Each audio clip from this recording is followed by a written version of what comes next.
خيام، صيف، حر، شمس، مفيش ثلاجات، مفيش كهرباء، ونفسنا بشوربة مية باردة.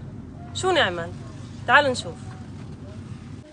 الخطوة الأولى بنجيب إزازة مية، بنعبيها بالمية عشان تكون تقيلة ما تتطعجش معانا. تمام؟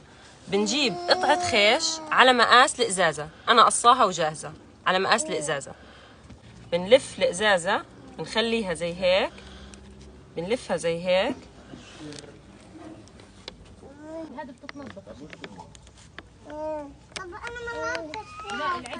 هلا بعد ما لفيناها جبنا الخيط عقدناها من هان، بنبدا نسكر الخيط من تحت. وبالمناسبه انا اخذت الفكره هاي او اقتبستها من اخواننا في السودان الشقيق، اللي ان شاء الله ربنا يفرجها عليهم لانهم برضه بمروا بظروف حرب وظروف صعبه.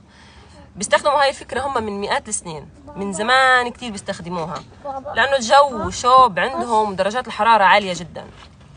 بتمشي بشوارع السودان حسب ما فهمت، وبتلاقي أزيار المية كلها ملفوفة بخيش لأنهم أهل الكرم والجود، فبحطوا في كل شوارع السودان أزيار مية لعابري السبيل عشان يشربوا مية باردة ما تتبخرش وما تكونش سخنة في الشوارع.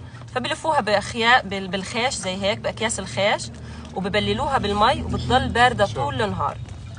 وإحنا لأنه محتاجين أي فكرة بديلة قلت أنا أعطيكم هاي الفكرة وإن شاء الله كلكم تستفيدوا.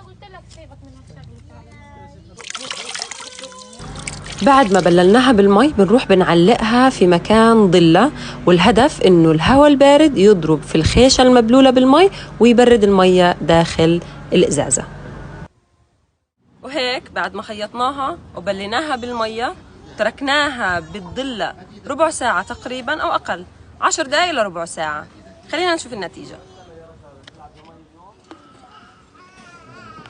والله العظيم انتعاش يا جماعة، باردة وحتى فيها طعم الفخار. جربوها.